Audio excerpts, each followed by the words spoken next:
Hey everyone, welcome to an all-new video. In this video we're going to go over some more of the updates to the DTF Auto Prepper actions for Photoshop. Let's just get started, and what I'm going to do is use this file I've got, which is already a merged single layer document in Photoshop, and it has transparency built into it already. So what I want to do is just go over this first section in the DTF Auto Prepper version 1.2.5 that I've added in here called transparency. And if you've watched the previous videos, you've already seen how to install the actions after downloading everything, and you put the patterns in. And so I skipped over this section a little bit. I just went into some of the new ways the other buttons work. But let's just go over these buttons right now. So if we have a document that already has transparency in it, or if we want to see if it does, let's just see what each of these buttons do. So the first button says all transparency to mask. If I click that button, it's going to duplicate the document over to a new document, and it's going to change the transparency from just being built into the layer to being on its own individual mask channel. Essentially, I could right click this and do disable layer mask, and you can see everything that was underneath the transparency. We can right click, re-enable it. If we click on the channels here, we can see that this is basically a channel that's being used for the transparency. So all it does is just move it over, and I'm going to show you how that's done. If you just have the layer right here manually, you can go to Layer, Layer Mask from Transparency, and that'll move that transparency over to this mask channel.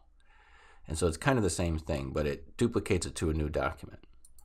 Let's close that. Oops, didn't want to close that. That was my test image. So let me duplicate this original multi-layered file, and we'll just re-prepare this. So it's just a merged layer. Okay, this is the one I was starting with. Let's do show all transparency areas. So this one goes through and actually gives us a breakdown and highlights it in this green and magenta. It shows us what are all the semi-transparent areas group. Turn that one off, and the full transparent areas, and then it's just over a black background, so you can see we've got a green highlighted area for the full transparencies, and then the pink is showing us whatever was semi-transparent. Okay, let's close that. The next button, detect any semi-transparency. So this one will actually go and highlight any of those semi-transparent areas. So it does similar to what the previous button did, but it goes and gives us the selection of just those areas. If I turn off the black background, we can see that we have a layer called all semi-transparent pixels from art, and that is split apart from the original. Okay, and so it sort of splits it up into two pieces. We have like a background color, and then the semi-transparency stuff, and the original with that cut apart from it. And then it also has this layer where it's all set with a color overlay just to highlight it for us. Okay, the next button we have is remove all transparency. So this one will really just get rid of all the transparency from the art. And you can kind of do that manually pretty easily as well. You can go to your original layer, and we could do layer, layer mask from transparency. And once we have that, like before, we can right click this and do delete layer mask. And so it just deletes it from there, then clears out everything that was transparent. Let's undo this. This is our original. Okay. So the next button is actually a group of buttons, and this would be removing the transparency, but not all of it. So the max would really be doing the most of it, but it wouldn't clear, I think, the same as remove all, because this is cutting into it and kind of like reducing it. I think I might make another one that's kind of just real time out of this. So if I close this and we do mid, yeah, see, this sort of cuts it out, but it's really revealing it up to that point, revealing anything that's under that transparency.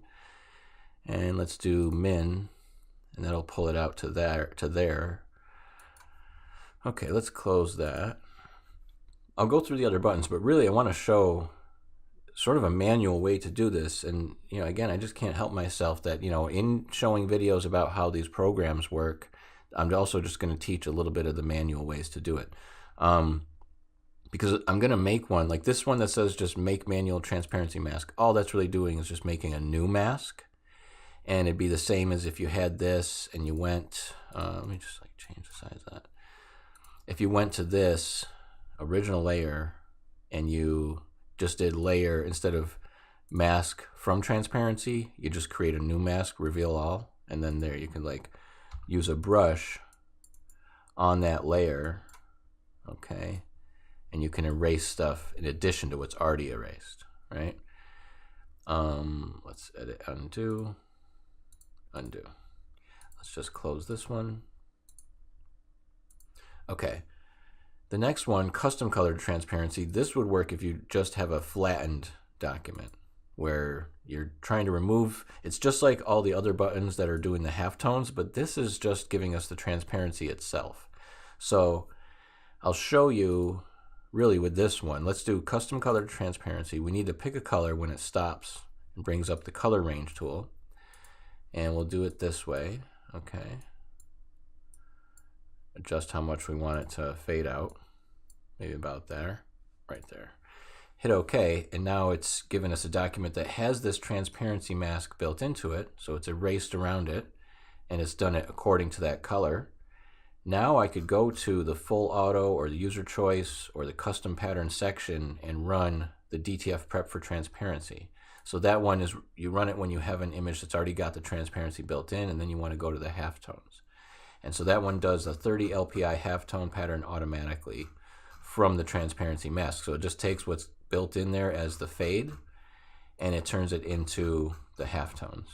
So then that way you can print it and have the glue go around it, and it'll fade out into the shirt color. So let's just close this and close that. Okay. So back into the transparency section here. The three buttons here, border transparency fade. So these ones are like in the full auto and other sections where it'll put halftones into those fades, but this one will give you a chance to edit it first. So let's say we're looking at a document like this, and maybe I want to just stretch it so you guys can see how the border fade one works a little different. Let me make it like 9 wide by, or maybe we'll do wider than tall, 12 by like 9 or 8. Okay.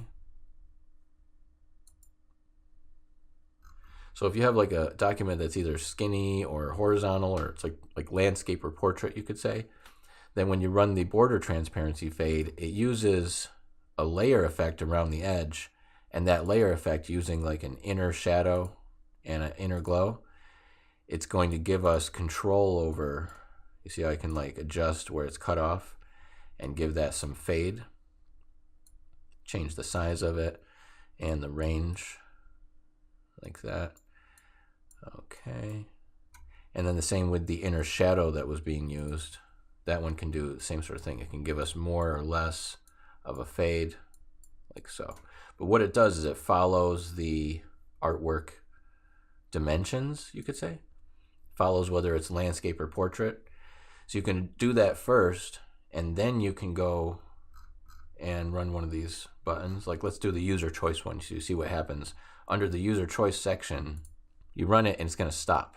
And it's going to say at certain times, oh, what size image do you want? Or do you want that to be 600 DPI when it goes to halftones? I'm going to say, okay, that's fine. Here it's just doubling with the 600 input, 600 output resolution. You just want to keep that matching. And we're going to do halftone screen. Hit OK. And here I can choose, what LPI I want. Maybe I want 25 LPI. Maybe I don't want 45 degrees. I want 22.5 with line halftones. And there we go. See how it's created that fade around the outside of the art, and then it converts it to the line halftones. If we turn off that layer, we got transparency. It's just 100% transparent or 100% pixel data. Okay, let's close this. And we'll close this one. Actually, maybe I'll keep this one, the squashed one, I'd say. just to show you in reference to the square one. So here, if I run square transparency fade, what's different about it, and I'll do it on this one first, is it's not going to work for the whole width of the document. So you see how this one, it's got a little bit more editability, because the way that this one works is with a gradient. If I click on this layer, go to the gradient tool, or just press the letter G, I can control this, and it's kind of cool because you can do it in real time, right? And you know, we can also do this, I think, in the real-time halftone settings, but I'll show you in the next video, because I think that's what I'll be getting to, is the next section after this. I showed it in the first video a little bit, but you can do this stuff and have it be in halftones. But you see how if I try to make this a square, but change this, I can't really go in the right direction there. You could do a diamond and try to stretch it, but it's not going to really stretch in that direction. Okay. Like we could try to do this maybe, but it's going to be cut off at the top and the sides. So really the square one is not going to work for a rectangular image. Does that kind of make sense? Let me close this and try it again and show you same sort of thing, the circular one.